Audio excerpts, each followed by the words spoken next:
Fair value gap कई बार अच्छी trading opportunities देते हैं, पर हर बार फेयर वैल्यू गैप ट्रेड करने लायक नहीं होते हैं क्योंकि सारे फेयर वैल्यू गैप इक्वल नहीं होते हैं। कुछ नेचुरली ज्यादा स्ट्रांग होते हैं और कुछ नेचुरली थोड़े से वीक होते हैं, और आप जाने अनजाने में weak fair value gap trade करके अपना स्टॉप लॉस बार बार हिट करवा लेते हो। तो आज के इस वीडियो में हम देखेंगे कि एक फेयर वैल्यू गैप को क्या चीज स्ट्रांग बनाती है, और साथ ही में हम ये भी सीखेंगे कि हमें इसे दूसरे कॉन्सेप्ट के साथ कंबाइन करके कैसे ट्रेड कर सकते हैं। एंड ऑब्वियसली हम इसके मल्टीपल रियल चार्ट एग्जाम्पल्स भी देखने वाले हैं। तो अगर आपको ये इंटरेस्टिंग लग रहा है तो hit the like button and don't forget to subscribe the channel. तो सबसे पहले बेसिक से शुरू करते हैं। हम सब जानते हैं कि एक bullish fair value gap 3 candle sequence होता है, जहां पे पहली कैंडल की अपर विक और तीसरी कैंडल की लोअर विक के बीच के स्पेस को ही हम फेयर वैल्यू गैप कहते हैं। इसी तरह एक बेरिश फेयर वैल्यू गैप की पहली कैंडल की लोअर विक और तीसरे कैंडल की अपर विक के बीच के ही स्पेस को हम फेयर वैल्यू गैप कहते हैं। द इम्पोर्टेंट थिंग इज कि एक फेयर वैल्यू गैप में कैंडल के कलर्स मैटर नहीं करते हैं और ये किसी भी शेप एंड साइज में हो सकती है। So there should be no confusion है। नाउ द क्वेश्चन इज कि एक fair value gap price action के टर्म्स में एक्चुअली दिखाता क्या है and why should we even trade them.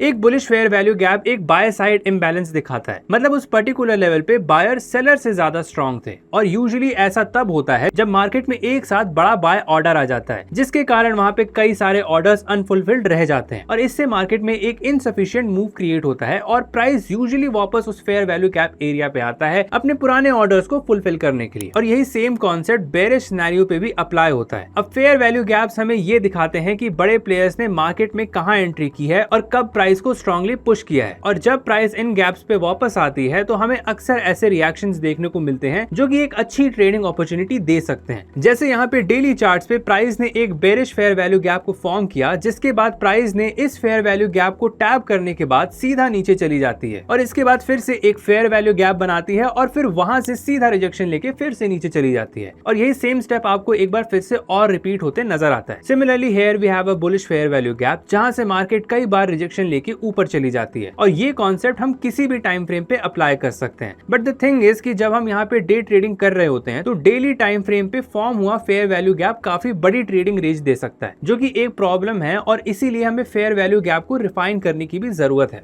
अब एक फेयर वैल्यू गैप को रिफाइन करने का मतलब है कि आप लोअर टाइम फ्रेम पे जूम इन करो और उस बड़े एरिया के अंदर एक और एक्यूरेट फेयर वैल्यू गैप ढूंढो। जैसे अगर हम डेली चार्ट पे जूम इन करें तो हमें उस बड़े डेली कैंडल के अंदर 4 आवर चार्ट पे वहां पे एक ज्यादा प्रिसाइज और टाइट फेयर वैल्यू गैप मिल सकता है, और ऐसा इसलिए होता है क्योंकि अगर डेली चार्ट पे फेयर वैल्यू गैप फॉर्म हो रहा है तो स्मॉलर टाइम फ्रेम पे भी प्राइस तेजी से भागा होगा, creating multiple fair values on a smaller time frame. और ये रिफाइनिंग मेथड सिर्फ फेयर वैल्यू गैप्स तक लिमिटेड नहीं होता है, आप इसे order block, supply and demand zone और भी कई सारी चीजों पे इसे अप्लाई कर सकते हो। कहते हैं इंपॉर्टेंट पार्ट की, विच इज अंडरस्टैंडिंग कि आपको कौन सा फेयर वैल्यू गैप ट्रेड करना चाहिए। अब यहाँ पे इस ट्रेडिंग एग्जांपल में चार्ट पे आपको मल्टीपल फेयर वैल्यू गैप्स नजर आ रहे हैं। अब यहाँ पे हमारा ट्रेडिंग आइडिया ये है कि प्राइस जैसे ही फेयर वैल्यू गैप जोन में एंटर करेगा, वहां से रिजेक्शन लेते ही वहां पे हम बाइंग अपॉर्चुनिटी ढूंढना स्टार्ट कर देते हैं। पर हम यहाँ पे सिर्फ तभी इंटरेस्टेड है जब प्राइस मिडिल वाले फेयर वैल्यू गैप तक आए, और बाकियों को हमें यहाँ पे इग्नोर कर देना है। अगर हम लेटेस्ट इंपल्सिव मूव के स्टार्ट से और एंड तक रिट्रेसमेंट टूल को अप्लाई करेंगे, यहाँ पे हम नोटिस करेंगे कि एक फेयर वैल्यू गैप 50% लेवल के नीचे है, यानी डिस्काउंट जोन में, जबकि दूसरा फेयर वैल्यू गैप यहाँ पे 50% लेवल के ऊपर है, यानी प्रीमियम साइड पे। और हम यहाँ पे सिर्फ डिस्काउंट जोन वाले फेयर वैल्यू गैप में इंटरेस्टेड हैं, और इसका रीजन काफी सिंपल है। पहला रीजन ये है कि मार्केट जब एक प्रीमियम जोन में फेयर वैल्यू गैप बनाती है तो वहां पे उस समय सेलर काफी एक्टिव रहते हैं, जो कि एक फेयर वैल्यू गैप के फेल होने के चांसेस काफी ज्यादा बढ़ा देता है। तो इसीलिए यहाँ पे इससे बचने का सबसे इजी तरीका ये है कि जब भी यहाँ पे बाइंग अपॉर्चुनिटीज देखना हो तो आपको यहाँ पे प्राइस की डिस्काउंट जोन में आने की सख्त जरूरत है। दूसरा कारण यहाँ पे ये है कि जब भी हम यहाँ पे बाय करेंगे तो स्टॉप लॉस प्लेस करने की सेफेस्ट जगह हमेशा स्विंग लो की नीचे होती है, इसीलिए हम चाहते हैं कि हमारा स्टॉप लॉस उस लेवल के पास हो। और तो और हमारे यहाँ पे फर्स्ट टारगेट देखोगे तो ये रिसेंट हाई के आसपास होगा, इसीलिए यहाँ पे पहला एफवीजी एंटर करेंगे तो हमें यहाँ पे प्रॉपर रिस्क रिवॉर्ड रेशियो की रूम नहीं बचेगी। और यहाँ पे हम सबसे नीचे वाले फेयर वैल्यू गैप में बाइंग में इंटरेस्टेड इसलिए नहीं है क्योंकि अगर प्राइस स्विंग लो के नीचे ब्रेक करती है तो यहाँ पे मार्केट स्ट्रक्चर बेयरिश शिफ्ट हो जाएगा, और फिर उस समय वहाँ पे लॉन्ग ट्रेड्स ढूंढने का वहाँ पे कोई सेंस नहीं बनता है। यही सेम कॉन्सेप्ट हम बेयरिश सिनेरियो में भी अप्लाई कर सकते हैं। जैसे यहाँ पे 2 फेयर वैल्यू गैप्स हैं, पर फिबोनाची रिट्रेसमेंट टूल यूज करने के बाद हम यहाँ पे देख सकते हैं कि सिर्फ ऊपर वाला प्रीमियम जोन के अंदर है, इसीलिए हम सिर्फ प्रीमियम एरिया में सेलिंग में इंटरेस्टेड हैं, जो कि एक safer stop loss placement ensure करता है और हायर रिस्क रिवॉर्ड रेशियो भी देता है। Now if this part is clear तो चलो अब सीधा चलते हैं मेन पार्ट पे, विच इज ट्रेडिंग सेटअप पर इसे यूज कैसे करना है। बट उससे पहले डिड यू नो कि एक एवरेज रिटेल ट्रेडर का सर्वाइवल सर्वाइवल रेट मार्केट में सिर्फ 6 महीना है। और इसका सबसे बड़ा कारण मेरे हिसाब से ये है कि ट्रेडर कभी भी पलट के ये नहीं देखता है कि आज उसने क्या सही किया और क्या गलत, और हम चाहते हैं कि हमारे व्यूअर्स इस नंबर के जेन्युइनली बीट करें और एक प्रॉफिटेबल ट्रेडर बने। और इसीलिए we are introducing insight which is completely free of cost, और ये एक ऑटोमेटेड एनालिटिकल टूल है। ये आपको आपकी पैटर्न एनालिसिस करके देगा, ये बताएगा कि आपकी ट्रेडिंग हैबिट्स क्या हैं, किस दिन और किस टाइम आप बेटर ट्रेड्स ले पा रहे हो, और इनफैक्ट ये भी बताएगा कि आप किस इंस्ट्रूमेंट में बेटर ट्रेड कर रहे हो। और तो और ये आपका पोस्ट लॉस बिहेवियर कैसा है ये भी आपको बताएगा। इसके अलावा ये आपकी परफॉर्मेंस ट्रैकिंग और ऑटोमेटेड जर्नल ट्रैकिंग भी करेगा, ताकि आप मार्केट में हर ट्रेड के बाद एक नई लर्निंग अपने साथ ले जा पाओ और एक बेटर ट्रेडर बन पाओ। So go ahead and download Capmint app right now, क्योंकि अभी आपके लिए फर्स्ट 30 डेज तक हमने ब्रोकरेज भी 0 रखी है। And the best part is कि अगर आप इसे किसी और को रेफर करते हो तो you get to keep 50% off the brokerage. और अगर आपके मन में कोई डाउट या क्वेश्चन है तो आप कभी भी हमारे CX टीम को कांटेक्ट भी कर सकते हो। Now back to the topic. अब इस ट्रेडिंग प्लान में 2 मेजर टाइम फ्रेम्स हैं। पहला है हायर टाइम फ्रेम, जहां पे हम जनरल एनालिसिस करेंगे और हम यहाँ पे मार्केट स्ट्रक्चर मार्क करके ये डिटरमाइन करेंगे कि मार्केट का ओवरऑल डायरेक्शन या ट्रेंड क्या है। और इसी के साथ साथ हम यहाँ पे सारे की एरियाज, लिक्विडिटी एरियाज को भी ऑब्जर्व करेंगे एंड ऑब्वियसली सारे फेयर वैल्यू गैप्स को भी मार्क करेंगे। फिर दूसरा, हम यहाँ पे लोअर टाइम फ्रेम पे जूम इन करेंगे और कंफर्मेशन ढूंढेंगे और ट्रेड एग्जीक्यूट करेंगे। Again the important thing is कि ये ट्रेडिंग प्लान किसी स्पेसिफिक चार्ट या टाइम फ्रेम तक लिमिटेड नहीं है, पर आपका एंट्री टाइम फ्रेम आपके हायर टाइम फ्रेम से नीचे होना चाहिए। जैसे अगर आपका higher time frame 4 our chart है तो आपका ट्रेड एग्जीक्यूशन वाला टाइम फ्रेम 15 मिनट होना चाहिए। तो अब जैसा हम लोग ने डिस्कस किया था, सबसे पहले हायर टाइम फ्रेम पे हमको यहाँ पे मार्केट स्ट्रक्चर आइडेंटिफाई करना है। जैसे यहाँ पे इस चार्ट पे हमें मल्टीपल ब्रेकआउट स्ट्रक्चर नजर आ रहे हैं, जो इंडिकेट करता है कि मार्केट एक क्लियर अप ट्रेंड में है। फिर मार्केट प्रीवियस हाई के ऊपर एक लिक्विडिटी स्वीप करती है, जो कि एक पोटेंशियल साइन है कि मार्केट पोटेंशियली यहाँ से रिवर्स कर सकती है। और फाइनली ये रिवर्सल तब कंफर्म हो जाता है जब प्राइस इस लो के नीचे आके क्लोज हो जाती है और अब यहाँ पे सेलर्स मोस्टली मार्केट में कंट्रोल में है। अब अगर आपको लिक्विडिटी के बारे में नहीं पता तो बुलिश लिक्विडिटी तब होती है जब प्राइस एक स्विंग लो के नीचे उसकी लिक्विडिटी स्वीप करने नीचे जाती है और फिर क्विकली रेंज के ऊपर वापस आ जाती है। ऐसे केसेस में हमें एक बुलिश मूव देखने को मिल सकता है। सिमिलरली जब प्राइस एक स्विंग पॉइंट के ऊपर की लिक्विडिटी एब्जॉर्ब करके तुरंत ही वहां से दोबारा नीचे आ जाती है तो हमें वहां पे एक बेरिश मूव देखने को मिल सकता है, जिसे हम बेरिश लिक्विडिटी स्वीप भी कहते हैं। अब यहाँ पे एक चीज याद रखना कि अगर आपने जो टाइम फ्रेम यहाँ पे सेलेक्ट किया है वहां पे आप मार्केट स्ट्रक्चर और डायरेक्शन को क्लियरली आइडेंटिफाई नहीं कर पा रहे हो तो वहां पे हमें दूसरे स्टॉक या दूसरे एसेट पे वहां पे शिफ्ट कर लेना चाहिए, क्योंकि जब भी मार्केट डायरेक्शन अनक्लियर होती है तो वहां पे पुअर डिसीजन मेकिंग की चांसेस काफी ज्यादा हाई हो जाती है। Now there is one final step before switching to the lower time frame, which is identifying fair value gaps and marking them accordingly. और ये याद रहे कि हमें सिर्फ high probability fair value gap को मार्क करके चलना है, जैसा हम लोग ने अभी कुछ देर पहले डिस्कस किया था। फिर जैसे ही यहाँ पे प्राइस फेयर वैल्यू गैप पे टैप करे फिर हमें वहां पे लोअर टाइम फ्रेम पे स्विच कर जाना है। नाउ फाइनली इस ट्रेडिंग प्लान का दूसरा पार्ट है लोअर टाइम फ्रेम पे कंफर्मेशन ढूंढना और वहां पे ट्रेड एग्जीक्यूट करना। प्राइस के हमारे ट्रेडिंग जोन यानी फेयर वैल्यू गैप जोन में एंटर करते ही हमें एक कंफर्मेशन चाहिए कि शॉर्ट टर्म अप ट्रेंड खत्म हो गया है और प्राइस यहाँ से नीचे मूव करने के लिए रेडी है। इस रिवर्सल को आइडेंटिफाई करने के लिए हमें लिक्विडिटी स्वीप और मार्केट कैरेक्टर पे चेंज ऑफ कैरेक्टर को आइडेंटिफाई करना है। जैसे यहाँ पे प्राइस प्रीवियस हाई के ऊपर की लिक्विडिटी स्वीप करती है, जो कि एक पोटेंशियल रिवर्सल सिग्नल है, और फिर प्राइस जैसे ही अपने प्रीवियस कैंडल के नीचे क्लोज हो जाती है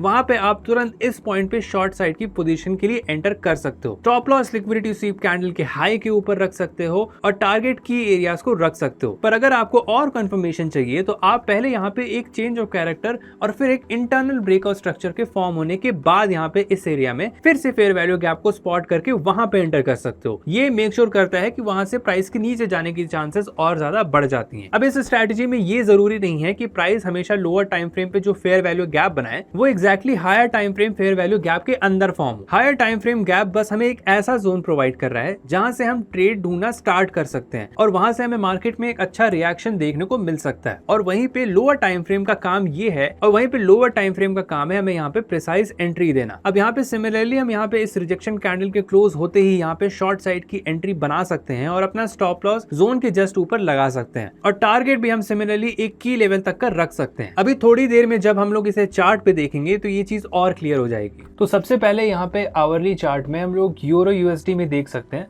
प्राइस। यहाँ पे सबसे पहले अगर आप लोग देखोगे तो इस लो की लिक्विडिटी स्वीप करती है। इसका मतलब है कि यहाँ पे हम लोग के बुल्स दोबारा स्टेप इन कर रहे हैं और प्राइस यहाँ से ऊपर जा सकती है। अब यहाँ पे हमारा सेकंड स्टेप ये देखना है कि यहाँ पे प्राइस एक फेयर वैल्यू गैप कहाँ पे बनाई है। इस केस में यहाँ पे आप लोग देख सकते हो यहाँ पे market fair value gap form की हुई है। अब यहाँ पे नेक्स्ट स्टेप ये है कि हम लोग को यहाँ पे छोटे टाइम फ्रेम पे आना है और देखना है कि यहाँ पे हम लोग को एग्जैक्टली किस लेवल पे एंट्री मिल सकती है। अब यहाँ पे आप लोग देख सकते हो कि आवरली टाइम फ्रेम पे यहाँ पे फेयर वैल्यू गैप फॉर्म हुआ है और इसीलिए यहाँ पे इसकी ट्रेडिंग रेंज भी थोड़ी सी बड़ी है। तो हम लोग को इसे रिफाइन करना है और उसके लिए हम लोग को यहाँ पे 5 मिनट टाइम फ्रेम यानी स्मॉलर टाइम फ्रेम पे आना पड़ेगा। अब यहाँ पे भी आप लोग देख सकते हो स्मॉलर टाइम फ्रेम पे यहाँ पे कई फेक सिनेरियोज बने थे जहाँ पे मार्केट कई बार चेंज ऑफ कैरेक्टर फॉर्म की थी और उसके बाद वहां पे फेयर वैल्यू गैप भी फॉर्म की थी। अब जैसे इस केस में आप लोग देख सकते हो कि यहाँ पे मार्केट इस हाई को ब्रेक की थी, जिसका मतलब है कि ये एक चेंज ऑफ कैरेक्टर है। अब चेंज ऑफ कैरेक्टर के फॉर्म होने के बाद हमें यहाँ पे एक फेयर वैल्यू गैप भी देखने को मिलता है, बट अगर इसे ध्यान से देखो तो मार्केट इसे कभी रिस्पेक्ट नहीं करती है, डायरेक्ट इसके नीचे क्लोज हो जाती है, जिसका मतलब है कि ये fair value gap invalid fair value gap बन चुका है और अब हमें इसे ट्रेड नहीं करना है। इसी तरह आपको कई ऐसे और भी सिनेरियोज देखने को मिल जाएंगे, जैसे यहाँ पे मार्केट फिर से एक चेंज ऑफ कैरेक्टर फॉर्म करती है, या इनफैक्ट कह सकते हो कि इस लेवल पे, क्योंकि यहाँ पे एक फिक भी है तो यहाँ पे एक चेंज ऑफ कैरेक्टर फॉर्म करती है। लेकिन यहाँ पे फिर से देखोगे तो जितने भी चेंज ऑफ कैरेक्टर फॉर्म हुए, जैसे यहाँ पे अगर देखा जाए तो एक चेंज ऑफ कैरेक्टर फॉर्म हुआ है, मार्केट यहाँ से कभी प्रॉपर रिजेक्शन लेती नहीं है। यहाँ पे अगर आप लोग देखोगे तो इस लेवल के आसपास कहीं ना कहीं मार्केट इसे रिजेक्ट कर देती है, मतलब यहाँ पे मार्केट सीधा आके यहाँ पे नीचे क्लोज हो जाती है और यहाँ से हम लोग को प्रॉपर एक रिजेक्शन देखने को नहीं मिलता है, इसलिए फिर से हम लोग यहाँ पे एक एंट्री नहीं मिल रही है। अब ऐसे ही करते करते यहाँ पे मार्केट फाइनली देखोगे तो इस पॉइंट पे एक चेंज ऑफ कैरेक्टर फॉर्म करती है। यहाँ पे अगर देखा जाए तो मार्केट इस कैंडल के ऊपर क्लोज हुई है, जिसके बाद मार्केट अगर देखोगे तो नेक्स्ट कैंडल ही यहाँ पे इसकी मिटिगेट कर देती है और ऑलमोस्ट पूरी तरह से इसको मिटिगेट करती है। और उसके बाद यहाँ पे अगर देखोगे तो कहीं ना कहीं यहाँ पे हम लोग को एक एंट्री कैंडल भी मिल जाती है, क्योंकि यहाँ पे मार्केट तेजी से यहाँ से रिजेक्शन ले रही है और एक बड़ी बुलिश कैंडल बना रही है। इसके बाद यहाँ पे आप लोग देख सकते हो मार्केट सीधा ऊपर जाती है। अब हमें ऐसे सिनेरियोज में मल्टीपल टारगेट देखने को मिल सकते हैं, बट यूजुअली हम लोग ऐसे केसेस में क्या कर सकते हैं, या तो एक इंपॉर्टेंट सबसे की लेवल का हम लोग यहाँ पे टारगेट ले सकते हैं, अदरवाइज हम लोग यहाँ पे एक बेरिश चेंज ऑफ कैरेक्टर के फॉर्म होने का वेट कर सकते हैं और जैसे ही मार्केट यहाँ पे एक bearish change of character form करेगी हम वहां से तुरंत एग्जिट कर सकते हैं। सिंपली हमें यहाँ पे क्या करना है, हमें यहाँ पे स्मॉलर टाइम फ्रेम पे यानी 5 मिनट टाइम फ्रेम पे ही देखना है कि मार्केट सबसे पहले लो कब ब्रेक कर रही है, और ऐसा सिनेरियो यहाँ पे आप लोग को इस लेवल पे देखने को मिलता है। एनीवेज अगर आपको इस हिसाब से नहीं ट्रेड करने का मन है तो आप लोग इंपॉर्टेंट की लेवल्स भी मार्क करके चल सकते हो, जैसे ये एक इंपॉर्टेंट की लेवल है, यहाँ तक का आप लोग टारगेट ले सकते थे। उसके बाद यहाँ पे देखा जाए तो ये एक की लेवल है, यहाँ तक का भी आप टारगेट ले सकते थे। अगर इस सिनेरियो में देखा जाए अगर हम लोग यहाँ तक का टारगेट लेते तब भी हम लोग को एक डिसेंट यहाँ पे रिस्क रिवॉर्ड रेशियो देखने को मिलता। यहाँ पे ओवरऑल अगर देखा जाए तो यहाँ पे हम लोग स्टॉप लॉस लेते और यहाँ तक का टारगेट लेते, तो लीस्ट रिस्क रिवॉर्ड रेशियो भी हमारा यहाँ पे 1:2 का बनता, जो कि एक काफी डिसेंट ट्रेड है। अब आते हैं हम लोग यहाँ पे दूसरे एग्जाम्पल पे। अब यहाँ पे इस एग्जाम्पल में सबसे पहले आप लोग देखोगे तो यहाँ पे आपको मल्टीपल फेयर वैल्यू गैप्स देखने के लिए मिलेंगे। जैसे सबसे पहला फेयर वैल्यू गैप हमारा ये है, उसके बाद अगर देखोगे तो फिर से हमारे यहाँ पे एक फेयर वैल्यू गैप बन रहा है और इसको अगर प्ले करेंगे तो हम लोग को फिर से यहाँ पे एक और फेयर वैल्यू गैप बनते नजर आ रहा है। मतलब ओवरऑल अब हमारे पास यहाँ पे 3 फेयर वैल्यू गैप हैं, बट एज यूजुअल हम लोग को क्या करना है, यहाँ पे फिबोनाची टूल यहाँ पे ग्रैब करना है और उसके बाद यहाँ से ऊपर से नीचे लेके इसको यहाँ पे अप्लाई कर देना है। तो यहाँ पे हमारे प्रीमियम जोन में जो फेयर वैल्यू गैप बन रहा है वही हमारे लिए यहाँ पे वैलिड है, क्योंकि हम लोग यहाँ पे डाउन साइड ट्रेड कर रहे हैं और जब मार्केट प्रीमियम जोन में रहेगी वहां पे फेयर वैल्यू गैप के सक्सेसफुल होने के चांसेस हाई हो जाते हैं। तो बाकी दोनों को हम लोग को यहाँ पे सिंपली हटा देना है। अब एक बार फेयर वैल्यू गैप को स्पॉट करने के बाद सिंपली हम लोग को वहां से एक रिजेक्शन का वेट करना है, जो कि हम लोग को कहीं ना कहीं यहाँ पे देखने को मिलता है। उसके बाद हमें यहाँ पे तुरंत 5 मिनट टाइम फ्रेम पे शिफ्ट करना है और देखना है कि वहां पे हम लोग को एक प्रिसीजन एंट्री कहाँ पे मिल सकती है।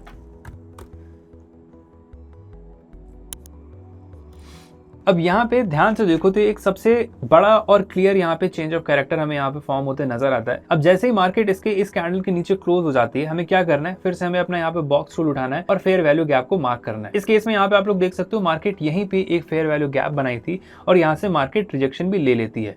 अब इसके बाद यहाँ पे आप एंटर कर सकते हो और एनीवेज यहाँ पे आप लोग को क्या करना है, फिर से यहाँ पे देखना है कि एक बुलिश चेंज ऑफ कैरेक्टर या तो फॉर्म हो, नहीं तो आप लोग की लेवल्स भी मार्क करके चल सकते हो। एक इंपॉर्टेंट चीज यहाँ पे ये है कि अगर आप लोग ध्यान दो तो मार्केट इस फेयर वैल्यू गैप के ऊपर की लिक्विडिटी स्वीप भी कर लेता है, तो ये डबली मेक श्योर कर रहा है कि मार्केट यहाँ से नीचे जाएगी और हमें एक अच्छा टारगेट देखने को यहाँ पे मिल सकता है। तो ऐसे केसेस में अगर आप जब यहाँ पे पोजीशन अर्ली ऑन बना चुके हो और दोबारा कुछ ऐसा केस आपको मिल जाए तो आप वहाँ पे पोजीशन डबल डाउन कर सकते हो, मतलब और पोजीशन वहाँ पे बढ़ा सकते हो। अब यहाँ पे मान लेते हैं कि हम लोग यहाँ पे शॉर्ट करते कहीं ना कहीं इस लेवल पे और स्टॉप लॉस अपना यहाँ तक का लगाते, क्योंकि यहाँ पे लिक्विडिटी स्वीप हुई है तो वहाँ पे पोजीशन और ऐड करने का मौका मिलता।